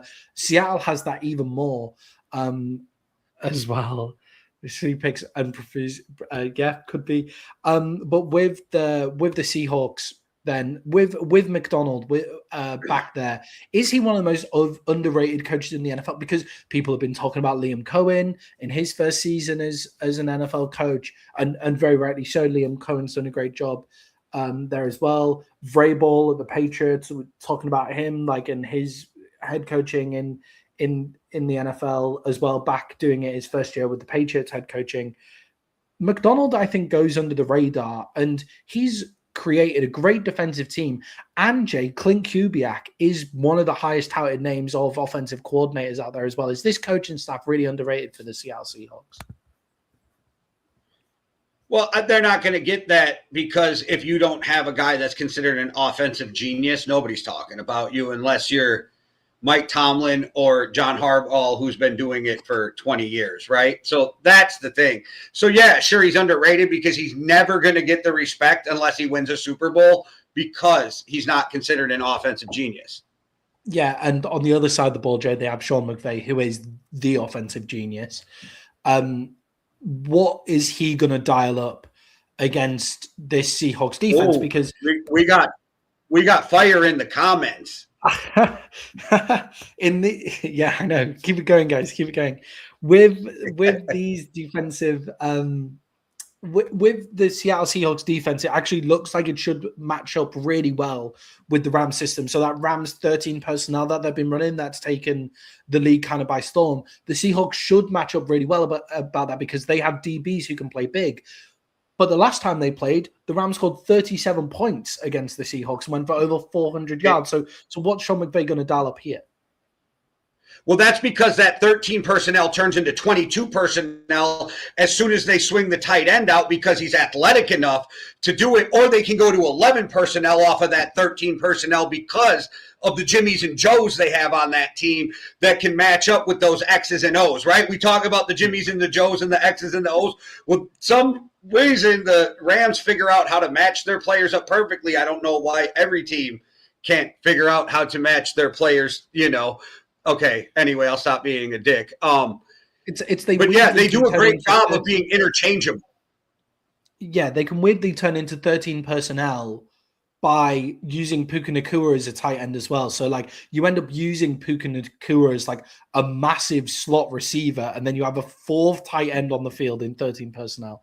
So you can do all of those kind of things as well, and it's crazy. So, Jay, so Sean McVay, they do a great job of being interchangeable. Do you think the Broncos defense can kind of take that over as well? The Seahawks defense? The Seahawks defense. My bad. Talking about the Broncos in the chat. No, that's all right. The comments are getting fun. I think the Seahawks defense is fucking amazing. I just think that when you play your divisional team, they know you well. I think Sean McVay is a genius. I think Matt Stafford's a first ballot Hall of Famer. Devontae Adams a first ballot Hall of Famer. And Puka Nacua is on his way to being that if he stays healthy and keeps putting up the stats he is. I think it's a really tough team to beat, and I don't think it's going to be easy by any means. But like I said, I just trust Matt Stafford, and I trust McVay and those players. more than I trust the other side. But I'm not going to be shocked if the Seahawks are in the Super Bowl. Like I said earlier, all three teams are good enough. And to me, the Seahawks are the best defense left in the playoffs right now. Yeah, I think the Seahawks are definitely the most balanced defense as well. Nico Mamwari actually changes life. The rookie Nico Mamwari changes life for the Seahawks, especially in these games, because he can play so big. The way he can play so big against these big tight ends that he can come out on top as well. Jay, with all that being said, you're taking the Rams at +2.5. I'm going to take the Seahawks at -2.5. I think the 12th man, shock. I think the 12th man, highest possible, like the highest level of play for a while as well. And I like the way that the defense is meant to match up. We'll see how it actually matches up, because Sean McVay is a freak. So we'll see how that goes. So Jay, that is our previews of the division, the championship rounds sorted out. Let's finish off the show with some coaching carousel chaos. This is quickly turning into one of the maddest coaching carousels we've seen in a while. Yeah. 10 openings, 8 firings, right? So because they say Harbaugh and Tomlin not firing, so like 10 openings, 8 firings or something like that. Yeah, crazy. When there was literally everybody going, there's no coaching candidates this year. People are going to hold on to their team and then all of a sudden everybody got fired. Yeah, it's everybody got fired, and they were great coaches who got fired. So now we have some great coaches in the coaching pool, in the coaching market as well. The comments have been going great, guys. Head into the comments and get involved in the conversation. And if you haven't already, please hit that subscribe button, guys. Yeah, and I think with the Rams and the Patriots versus Seahawks, Patriots Seahawks Super Bowl would be great. A replay of why didn't they run it, and Russell Wilson's darkest moment throwing that interception as well. An interesting replay. Jay, the coaching carousel, what we're going to do here, Jay, is we're going to grade the coaching moves so far. So the head coaching positions that have been taken up, and we're going to talk about one offensive coordinator position because it's semi-interesting as well. But let's start, Jay, with Kevin Stefanski going to the Atlanta Falcons. What grade do you give this move for the Falcons? The Atlanta Falcons did the most adult shit ever, finally. I give it an A. I give it definitely an A. I love the hiring. Kevin Stefanski will bring stability into that organization. That defense is already clicking. Looks like they're going to keep he was the interim coach for the Jets. I don't know. I'm having a bad memory day. But they're keeping their defensive coordinator. Oh, okay. And Stefanski will come in. He'll get that offense going. I think he keeps Kirk Cousins. We'll see what he does. I think he keeps Kirk Cousins, moves on from Penix. But I think that was an A for the Atlanta Falcons because they have way too much talent to not be getting it out of that offense. Yeah, I think A+++ for Kevin Stefanski to the Falcons. I think that's the best coaching move we've seen so far. You put Kevin Stefanski's offensive play calling with Bijan Robinson coming out of the backfield and Kirk Cousins, and then their big body wide receivers. He loves tight ends. So you have Kyle Pitts and you have Drake London, who is a tight end who plays wide receiver as well. So you have a really great offensive shape. And then what I think has gone under the radar for the Falcons a little bit is their defense might not have been great in terms of consistency throughout the whole season, but their young players that they've put in that defense were really good across the whole span of the season. So their defense should be much better next year as well. The Falcons shouldn't have been in the position that they were in this season. So I think A++ for that one. Jay, John Harbaugh. Uric was his name. I just remembered. Oh, so Jeff I threw it. I yelled it out. Jeffrey Ubrick. Yeah. Jay, John Harbaugh to the New York Giants. What's your grade on that one?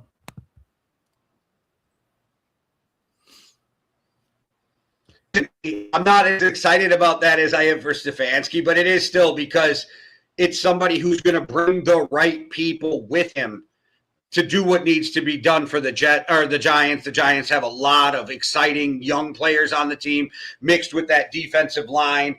I think he'll get them in order and we'll start to the Giants. I'm not as excited about it as I think Stefanski would have been a better hire in New York than Harbaugh, and I think McCarthy would have been a better hire in New York, but I still think it's an A. Yeah, I think it's an A as well. I think it feels like it's the right thing to do. And the right thing to do is not always the most exciting thing to do. That's how that's how it feels with John Harbaugh to me. I think they have a culture issue they've had a culture issue for a long period of time, and he comes in and fixes that. He's seen one of the greatest quarterbacks of this modern era in terms of this era with Lamar Jackson. He's seen what lots of winning looks like, and he'll give that to Jackson Dart as well. So I think he's in the right place. I think it's the right call. It's just Kevin Stefanski going to the Falcons. I just kind of found that surprising that was the call that they made, and it was so good. So I feel like John Harbaugh is the correct call. It's an A from me. Jay, Robert Saleh goes to the Tennessee Titans. On this one, can you grade it for the Titans, and then can you also grade it for Robert Saleh? Because I was going to do that anyway. Yeah, cool. No, that's what I was going to say. I was going to say for the Titans, it is an A. For Robert Saleh, this might be a B-. I know you want to coach, and I know there's a few pieces there with Simmons, and you got Cam Ward, who was looking like a real NFL quarterback.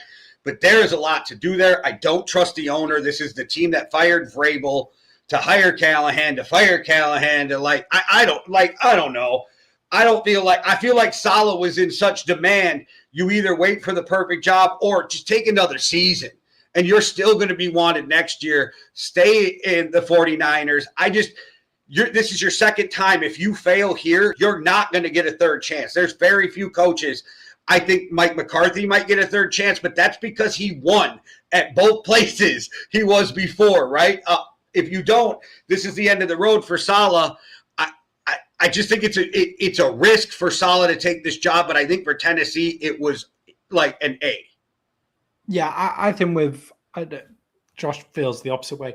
I think for Tennessee it's a great move because I think they needed a culture builder in the room. I don't think Robert Saleh got a fair shake at the Jets. The Jets organization has been infinitely worse since he left. The reason he got fired is because he took the Jets to being in a place where they look like they might do something. For the Jets, they might do something. And it didn't happen. And then the Jets organization has completely fallen off a cliff since Robert Saleh was there. So I think Robert Saleh is a good hire for the Titans. I think for Robert Saleh himself, I thought you were going to say way worse than a B-. Because I'm saying like a B+. It's because it's an NFL job. I get it. Yeah, fair enough. Well, when you've got the Ravens on the table, the Steelers on the table, although those two organizations would be daft to take a defensive head coach after the reasons that they fired their coaches as well. But with Robert Saleh, I think he comes in and he's shown with the 49ers defense this year that his coaching makes a defense a lot better immediately. And I think the Titans were on an interesting ebb. They're on an interesting flow of improving throughout the season. I don't think the Titans were as bad as other people thought as well. I don't think the Titans finished the season as bad as much people thought they would be because they started the season so poorly. So I think that the Titans, he builds it up. I think it looks good, and I think for him, I agree, NFL job. And I wonder if he just wanted to start something from completely just fresh, he just wanted to build something from the bottom up. It doesn't hurt that lots of stipulations. It doesn't hurt that it's known as one of the greatest cities in America, Nashville. That doesn't hurt. Yeah, I was going to say, is it not known as one of the greatest states and cities to live in? And I do think Kubiak gets a job. I think he's one of the guys that everybody's waiting for after the playoffs. Yeah, Kubiak's name's been out there too much for him not to. And his dad's a Super Bowl winner, so he can lean on that too. His dad played in the NFL behind Elway for years, coached the Denver Broncos to a Super Bowl. I think there's a lot of reasons. Plus, Kubiak is just a really good coach. But I think beyond that, there's other reasons, and I think he will get one of the jobs that's coming up. Yeah, and I think if he's smart, he'll be talking to the defensive coordinator for the Seahawks as well behind Macdonald.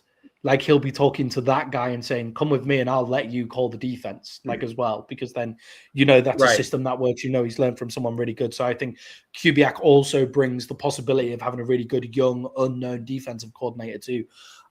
So that aids him too. Jeff Hafley went to the Miami Dolphins. What do you make of that one? Can I grade it WTF? Yeah. Can I grade it? What the fuck? What the fuck? So from Boston College, comes in, doesn't do much with the Packers. The players really love him because he's a great guy. Yeah, great. Miami decides this is the guy we're going to hire. I don't get it that he didn't do anything on the defensive side of the ball to say genius to me when there was way better defensive coaches out there, which I'm glad that Miami just wants to be a dumpster fire for some reason. Good for you. I don't get it. But it doesn't make any sense to me. This is the one hiring that the more I think about it, the less sense it makes to me. Yeah, you were quite keen. You were semi-keen on it to start with because everybody in the NFL seems to like him, which I kind of get. I feel like that was just my argument, is that the players love him. That's why he went. But I don't think that that's a good reason to hire a head coach. No, I get that he might bring Matt LaFleur's brother from the Niners over Mike, but okay. Yeah, give Mike LaFleur the job then, if that's the reason. But it's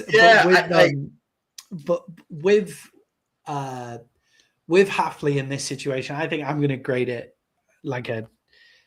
an incomplete. He hasn't handed in his work yet. I haven't got actually enough idea of who he is as a coach to give a solid grade. But with this, it just doesn't make sense because Hafley was given a defense that we were supposed to believe at the start of the season was going to be this incredible defense with Micah Parsons on it. And he was good at moving Micah Parsons around a lot more than what they did with him in Dallas. And that looked kind of good. But I thought Micah Parsons looked the worst he's looked since he played in the NFL in the system. And that can be largely down to injury and all of that kind of stuff. But the defense for the Green Bay Packers wasn't good. It didn't live up to the billing of the players that people have said was on the defense. So you've hired a guy from a defense that wasn't necessarily great. And then you've put him in there. And I get maybe it's Miami are just happy to have a grown up in the room who's liked by people and that kind of stuff. Maybe that's just a good start point. But to go from Mike McDaniel to Jeff Hafley feels wrong.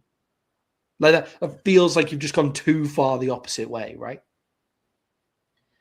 Yeah, unless they're hey, let's bring in a guy that's easy to fire next year when we can get a better coach. I don't know. Yeah, that's not a terrible point. They're waiting for Mike Tomlin to do his. Maybe Mike Tomlin will go do his year broadcasting, and then he'll be a Miami Dolphin next season. And then Jay, finally, the ex-Miami Dolphin head coach is now the offensive coordinator at the Los Angeles Chargers. What do you rate this? I mean, he'll help the Chargers, but this makes no sense to me for McDaniel. You ever want to be a head coach again, but let's go to a team that I don't get to call the plays, and that no matter how good we do, the head coach is going to get all the credit. And I know everybody right now is going, he's going to be great, and he's going to help that team. Sure, and he's going to get zero of the fucking credit because by the end of the year, nobody's going to be talking about him. They're going to be talking about how Jim Harbaugh turned this team around. Look at what Jim Harbaugh's doing. And it just doesn't make sense to me for McDaniel. That's where it doesn't make sense. And I think that the Lions shit the bed by not getting him.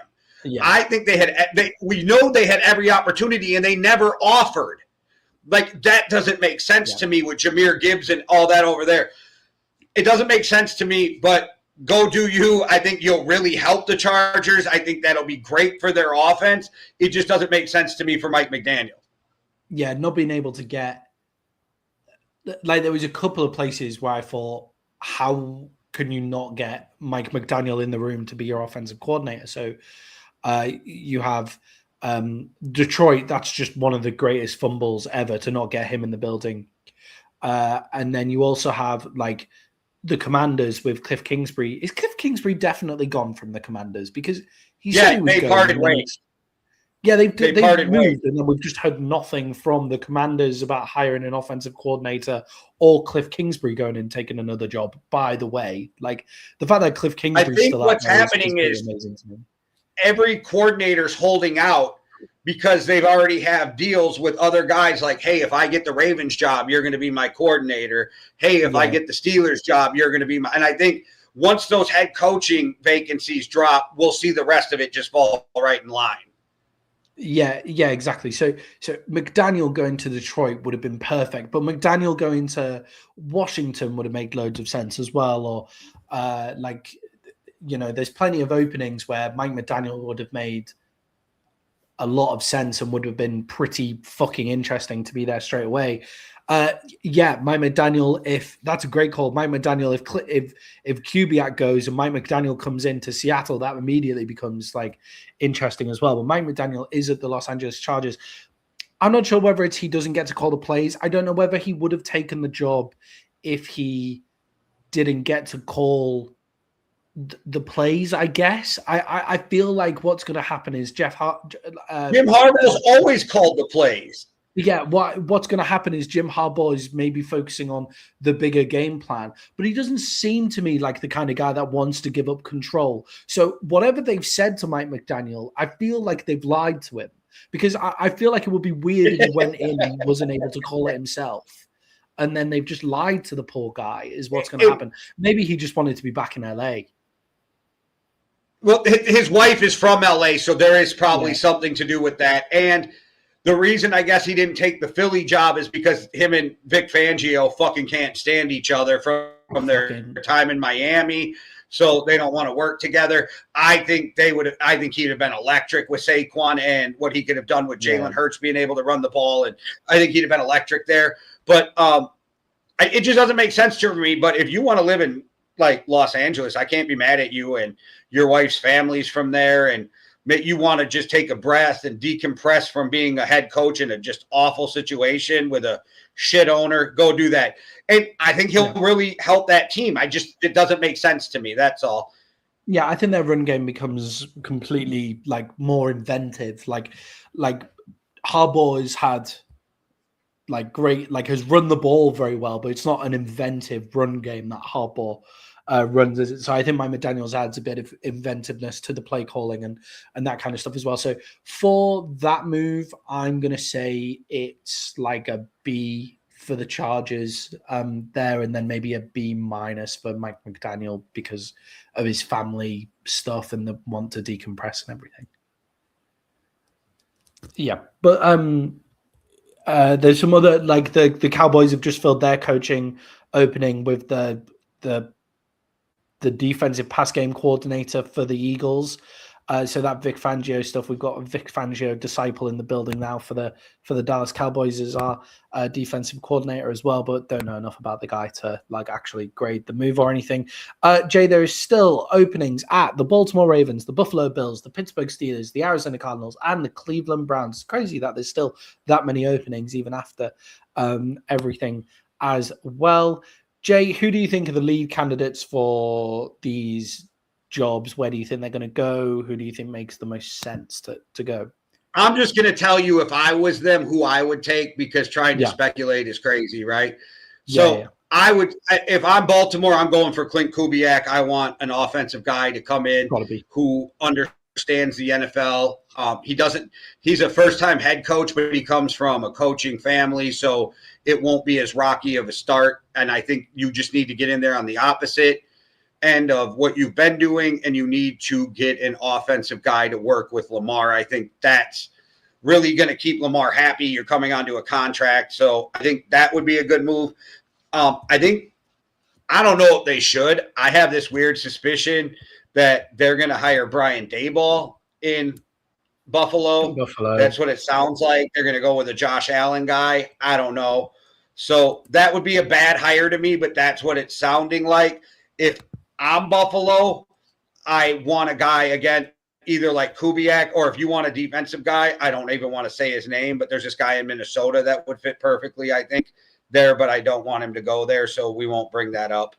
And for the Steelers, I also think that guy in Minnesota, who we won't say his name, would be perfect there, but I think that's what they're due. They're going to go with a young coordinator. I think that's just what we see a lot out of Pittsburgh.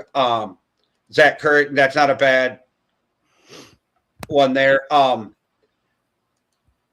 heard some people were interested in Josh McDaniels, but McDaniels isn't interested in them. So you get to keep your offensive coordinator. With Brian Flores, Jay, but before we just move on, with Brian Flores, he's just signed a new deal with the Minnesota Vikings. What do you think that actually means anything for his prospects of staying? Because he's been having interviews and then comes out and signs the extension. Well, I think he was using leverage to get the highest deal he could get, because he's going to be the highest paid coordinator. And there's actually rumors that he's going to get like interim head coaching money, intro level. But what it does for the Vikings is, and I think it was really great of him to do because he didn't have to. If he didn't absolutely like Voldemort, we don't say his name because he needs to stay. If he does take a head coaching job now because he re-signed, the Vikings get a third-round compensatory pick. If he didn't re-sign, they don't get that pick because he had no contract.